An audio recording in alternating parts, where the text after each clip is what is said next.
Bersedia.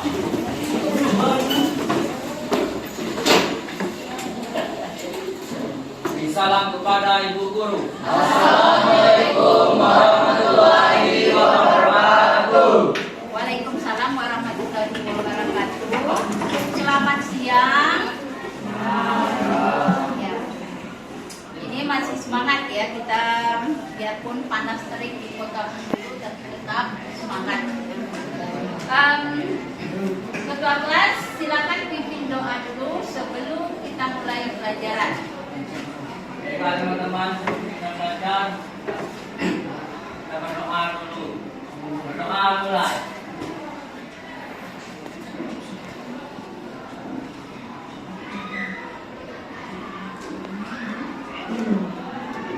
Doa selesai.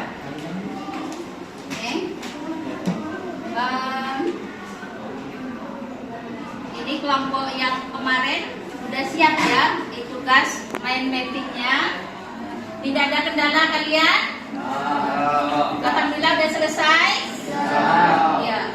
Jadi tugas kalian itu mempresentasikan materi kalian itu dengan menggunakan metode mind mapping ya. Itu nanti seperti semester 1 dulu. Itu pernah dipelajari. Kita pelajari. Jelas kalian? Yang tidak masuk hari ini?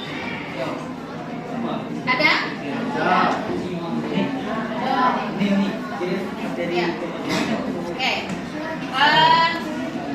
Kelompok 1. Silakan. Ya, kelompok 1.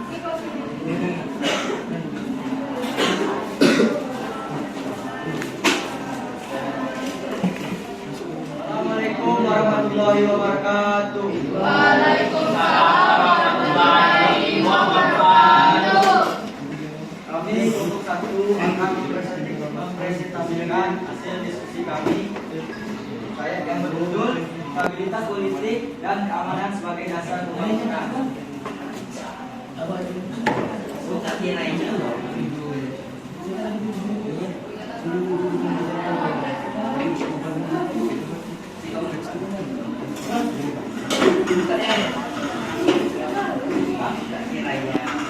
Berhubung teman saya tidak hadir pada hari ini, saya akan membacakan materi diskusi tentang teman saya April.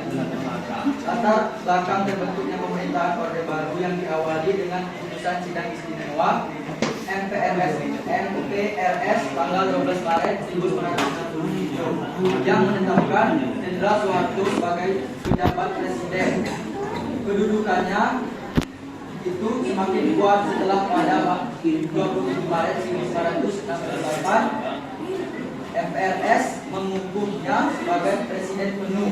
Pengukuhan tersebut dapat dijadikan indikator memulai kekuasaan Orde Baru.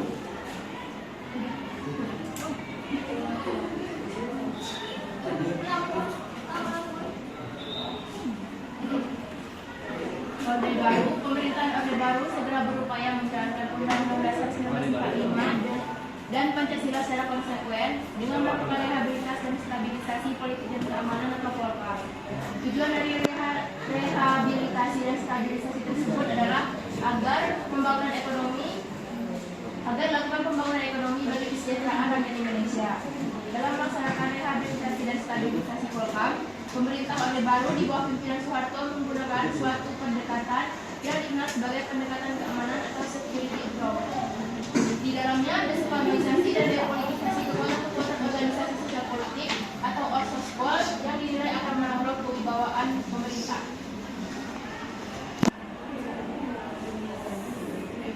Stabilitas politik dan keamanan sebenarnya membuktikan secara menunjukkan bahwa aparatur negara baik dari pusat maupun daerah dari unsur pemerintahan.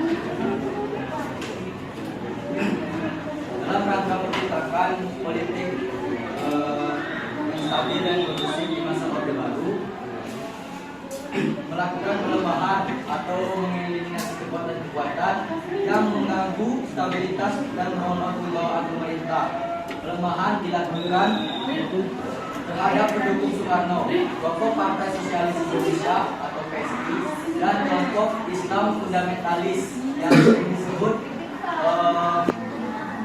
kaum ekstremis kanan. Soekarno juga menciptakan kekuatan politik yaitu sekretariat bersama golongan karya sekber Golkar yang sering kita sebut yang dikenal sekarang sebagai Golkar. Trilogi pembangunan ada 3, yaitu 1. Stabilitas nasional yang sehat dan dinamis, 2. Pertumbuhan ekonomi yang cukup tinggi, 3. Pemerataan pembangunan dan hasil-hasilnya menuju kepada terciptanya keadilan sosial bagi seluruh rakyat.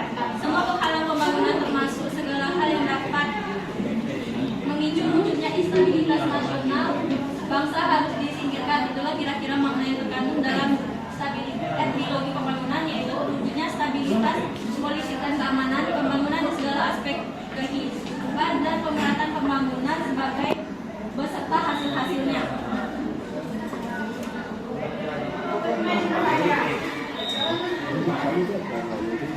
Pemerataan pembangunan ada 8 jalur. Sebutkan 8 jalur tersebut. 8 jalur pemerataan pembangunan, ya, sebutkan 8 jalur pemerataan pembangunan. Intinya aja ya.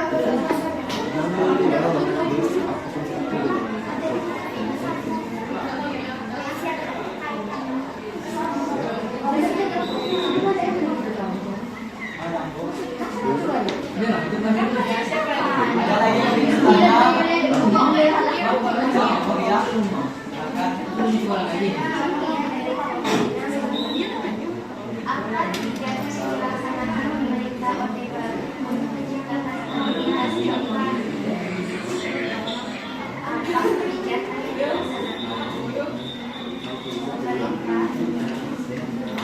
Ini tadi siapa bentuknya? Itu ya.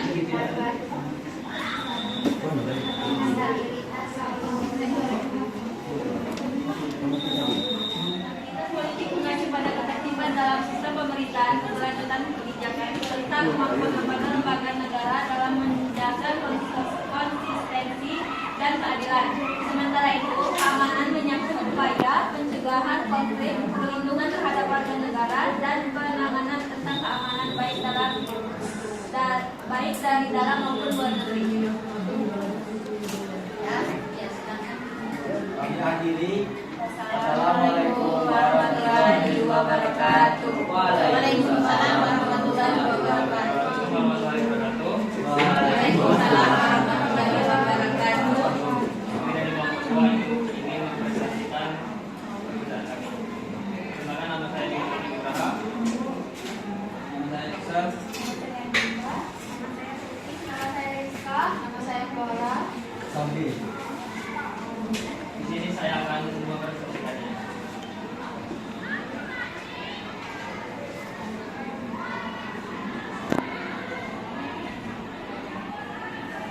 Keberagaman ideologi stabilisasi keberagaman masa Orde Baru. Stabilitas keberagaman representasi parpol dan ormas juga dilakukan oleh pemerintahan Orde Baru melalui cara keberagaman ideologis melalui ideologi Pancasila. Dengan alasan Pancasila telah menjadi konsensus nasional. Keragaman dalam pemahaman Pancasila perlu disosialisasikan.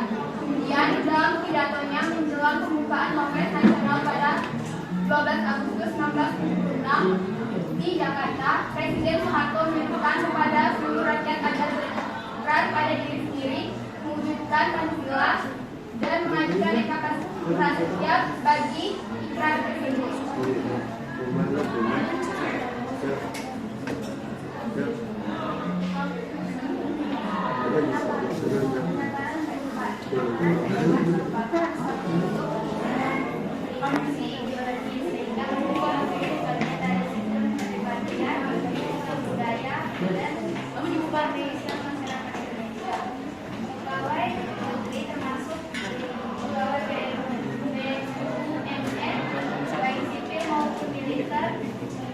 Diharuskan mengikuti pengaturan keempat. Kemudian para pelajar mulai dari sekolah menengah sampai perguruan tinggi juga diharuskan mengikuti pengaturan keempat yang dilakukan pada setiap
Pembangunan BPS, Partai Demokrasi Indonesia PDI, dan Golongan Karya Golkar sebagai mesin politik pemerintahan Soeharto dalam menegakkan kekuasaannya. Golkar pada masa pemerintahan Orde Baru, Golkar telah menggunakan pembangunan nasional sebagai isu politiknya.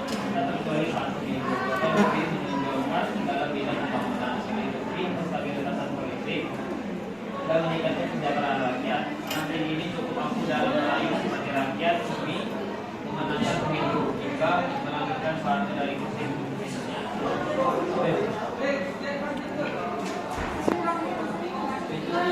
Partai Demokrasi Indonesia adalah sebuah partai hasil dari restrukturisasi yang dilakukan pemerintah Orde Baru 1973. Partai politik yang ada sebelumnya oleh Presiden Soeharto akhirnya disederhanakan menjadi dua kelompok berdasarkan ideologinya. P3, Partai Persatuan Pembangunan disingkat PPP atau P3, adalah sebuah partai politik yang ada di Indonesia. Mendeklarasinya pada tanggal 5 Januari 1973, partai ini merupakan hasil gabungan dari 4 partai keagamaan yaitu Nahdlatul Ulama NU, Partai Islam Persatuan Nahdliyah Islamiyah (PSI), Partai Syariat Islam Indonesia (PSI), PSII, dan Partai Muslimin Indonesia (PANUSI). Ketua sementara saat itu adalah Muhammad Syafaat Raja. Penggabungan keempat partai keagamaan tersebut bertujuan untuk menyederhanakan sistem kepartaian di Indonesia untuk menghadapi pemilihan umum pertama pada masa Orde Baru tahun 1973. Saya Dianisa Kamila dari kelompok 1 bertanya. Apa tujuan P4? Apa tujuan P4? Bagus pertanyaannya. Dalam stabilisasi. Apa tujuan P4? Dalam stabilisasi penyeragaman.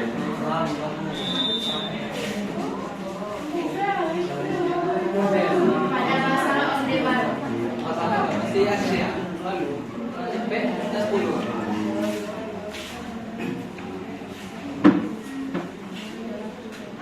Apa ada yang bertanya lagi?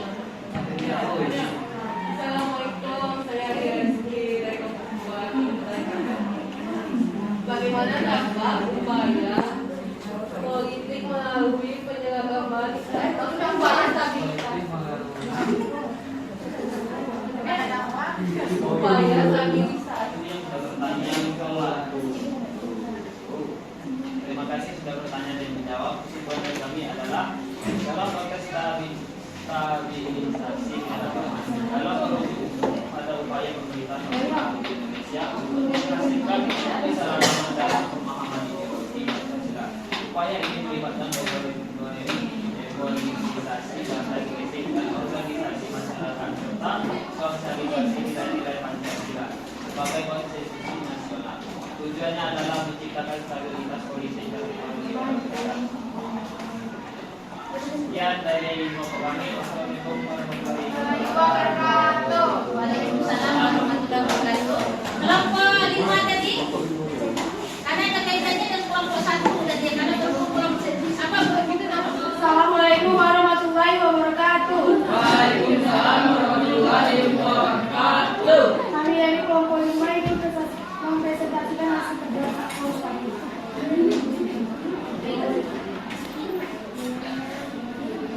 Berhubung kelompok saya satu orang tidak masuk dan materi ini dia menjelaskan, digantikan dengan saya.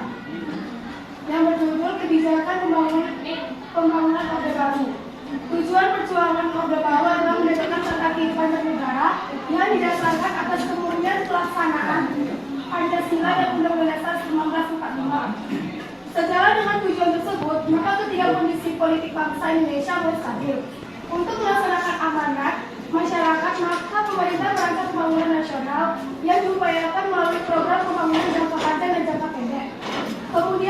Kemudian dikenal dengan konsep jangka panjang tahap 1 pada tahun 1969 sampai 1994. Menurut indikator saat itu, Pembangunan dianggap telah berhasil memajukan segenap aspek kehidupan bangsa dan telah meletakkan landasan yang cukup kuat bagi bangsa Indonesia untuk memasuki pembangunan jangka panjang tahap 2 pada tahun 1995 sampai 2020. Teknologi pembangunan yang berbasis landasan pembangunan pada 3 konsep pembangunan nasional dan kenal dengan sebuah teknologi pembangunan yaitu 1. Pemerataan pembangunan dan hasilnya yang menuju pada terciptanya keadilan sosial dan keadilan. 2. Pertumbuhan ekonomi yang cukup tinggi. 3. Stabilitas nasional yang sehat di Indonesia. Kita adalah singkatan dari rencana pembangunan 5 tahun yaitu program pembangunan yang dibuat oleh Presiden Soekarno. Dalam masa pemerintahan Indonesia kita terdiri dari 6 periode mulai dari tahun 1999 hingga 1994. Tujuan utama kita adalah untuk meningkatkan kesejahteraan rakyat dan pembangunan infrastruktur nasional. Kita juga menerapkan sistem ekonomi terpusat yang mengutamakan sektor pertanian.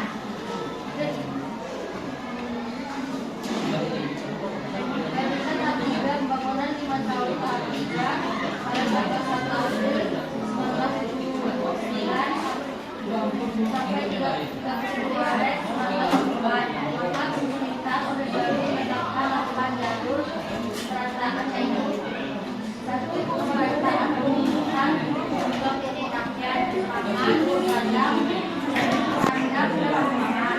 2. Pemerataan pendidikan dan pelayanan kesehatan. 3. Pemerataan gajian pendapat. 4. Pemerataan kesepakatan kerja. 5. Pemerataan kesempatan berusaha. 6. Pemerataan organisasi generasi muda dan kaum wanita. 7. Pemerataan memperoleh keadilan. 8. Pemerataan penyebaran keadilan. Kemudian, sepanjang 1970-an hingga 1980-an dilakukan investasi besar-besaran untuk infrastruktur pembangunan 5 tahun BPPK. Swasembada pangan merupakan fokus tersendiri dalam rencana pembangunan dibuat oleh Soeharto. Pada berita 1 dirancang landasan awal pembangunan pemerintahan Orde Baru yang dititik beratkan pada pembangunan di sektor pertanian yang bertujuan mengejar keterbelakangan ekonomi melalui proses pembaruan sektor pertanian. Kawat Sakti merupakan wadah temu bicara langsung antara petani, nelayan, dan peternak. Dengan seksama petani, penyuluh, menteri, atau bahkan dengan Presiden Soeharto. Kolom Pensakir merupakan program Orde Baru di pendidikan sektor yang dijalankan dengan Departemen Penerangan. Kolom Pensakir diresmikan pada tanggal 18 Juni 1984. Pada masa kepemimpinan Soekarno, pembangunan pendidikan mengalami kemajuan yang sangat penting. Ada 3 hal yang patut dicatat dalam bidang pendidikan masa Orde Baru adalah pembangunan sekolah dasar BPS, SD, IPS, program wajib belajar dan pembentukan kelompok belajar atau kerja. Semuanya itu dituju untuk memperluas kesempatan belajar terutama di pedesaan dan bagi daerah perkotaan yang penduduknya penghasilan rendah. Program wajib belajar pada era Soeharto mulai dilaksanakan pada 2 Mei 1984 di akhir pembangunan 5 tahun tahap 3 dalam sambutannya peresmian wajib belajar saat Soekarno menyatakan bahwa kebijakannya setuju untuk memberi kesepakatan yang sama dan adil kepada masyarakat. Saya tambahin sedikit, pada masa Soeharto pendidikan wajib 9 tahun.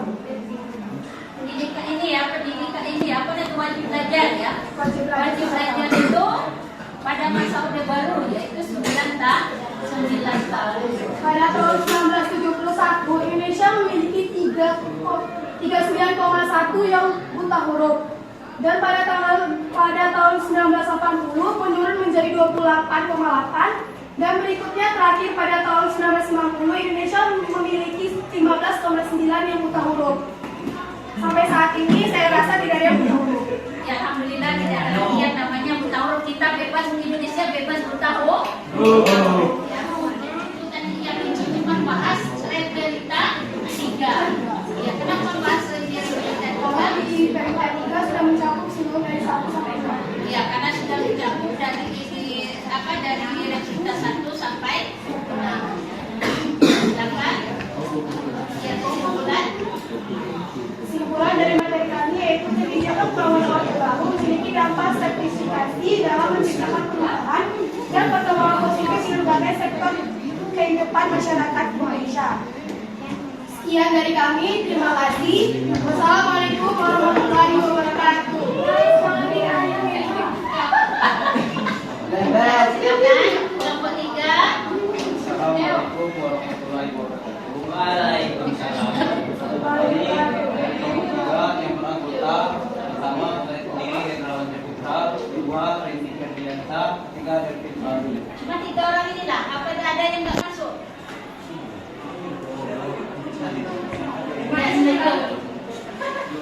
Di sini kami akan mempresentasikan tentang konsep Dewi Putri Abdi.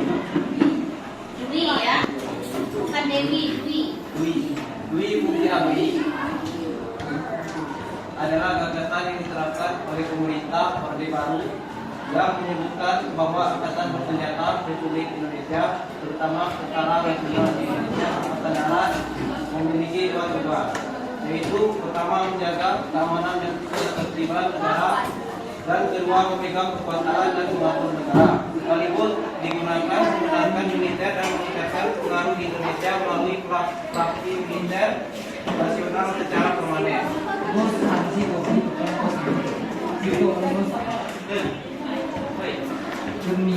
Latar dari Dwi Putri Abdi, rasa nasionalisme yang tinggi pada perwira anggota ABRI sehingga mereka merasa memiliki tanggung jawab untuk melibatkan diri dalam politik dan tujuan untuk menyelamatkan bangsa.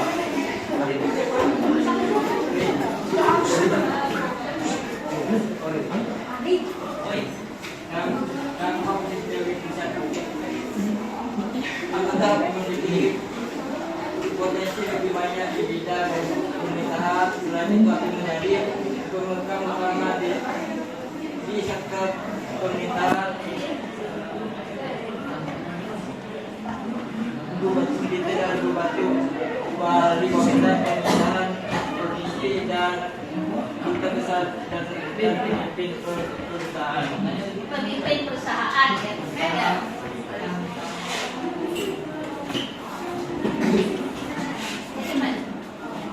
Assalamualaikum warahmatullahi wabarakatuh. Kami dari kelompok 4 ini mempresentasikan mengenai komunikasi ekonomi pihak peserta Orde Baru.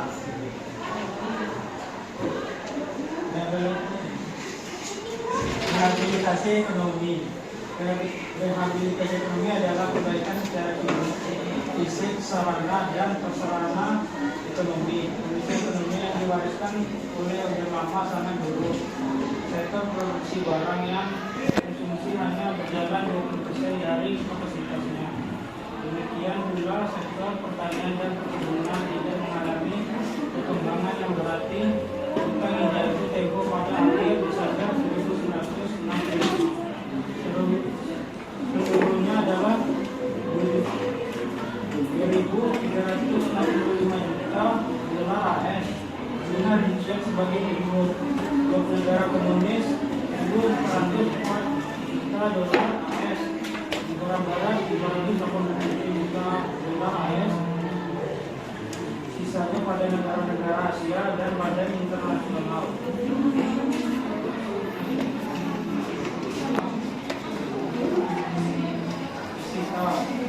Mengharuskan ditamakan ditemakannya masalah perbaikan ekonomi rakyat di atas segala soal-soal nasional yang lain, termasuk soal-soal politik.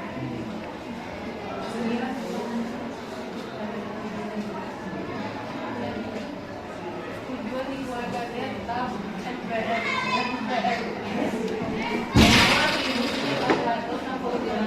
Tujuan dikeluarkannya tetap tersebut adalah untuk mengatasi krisis yang mengalami ekonomi Indonesia sejak tahun 1990.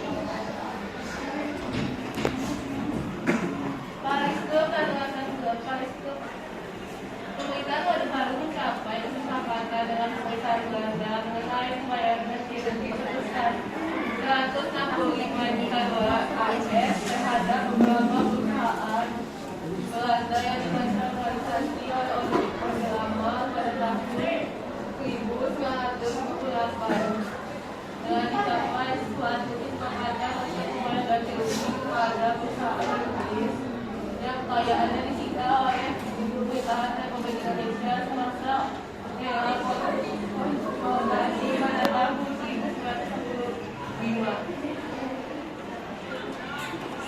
Menanamkan modal sejalan dengan upaya diplomasi ekonomi pada 10 Januari 1960, pemerintahan Orde Baru memperlakukan Nomor 1 Tahun 1967 tentang penanaman modal asing atau PMA. Dengan PMA, pemerintahan ini menunjukkan pada dunia bahwa ada kebijakan yang akan ditempuh oleh pemerintahan Orde Baru berbeda dengan Orde Lama. Assalamualaikum warahmatullahi wabarakatuh. Baiklah, dari berdirinya kami di sini akan mempresentasikan tentang integrasi Timur-Timur. Katakan saya selaku moderator dan juga.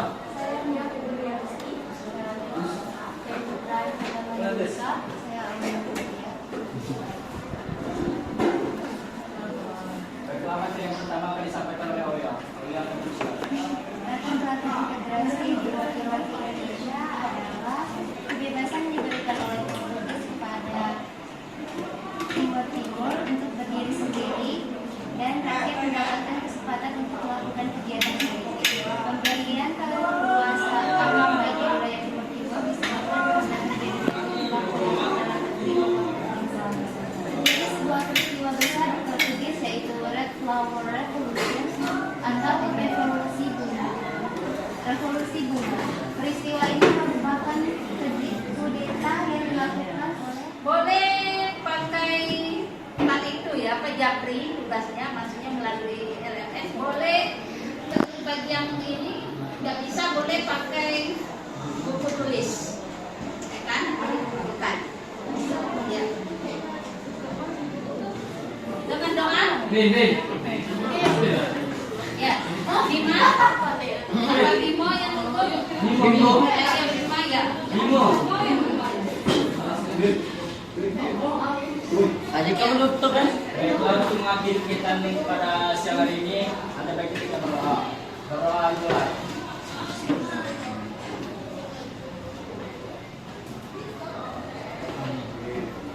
Berdoa selesai. Bersedia. Beri salam kepada ibu guru.